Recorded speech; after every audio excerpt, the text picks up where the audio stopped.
Hello and नमस्ते everyone. यो भिडियोमा म हजुरहरूलाई भुरिलोमा कसरी लगइन गर्ने भनेर सिकाउँछु।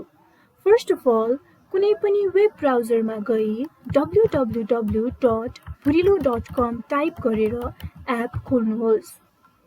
त्यसपछि हजुरहरूले भुरिलोको होम पेज देख्न सक्नुहुन्छ। होम पेजको टप राइट कर्नरमा लगइन र साइन अप बटन देख्न सक्नुहुन्छ। अकाउन्ट क्रिएट गरिसक्नु भएको छ भने लगइनमा गएर आफ्नो क्रेडेन्शियल्स एन्टर गरेर लगइन गर्न सक्नुहुन्छ।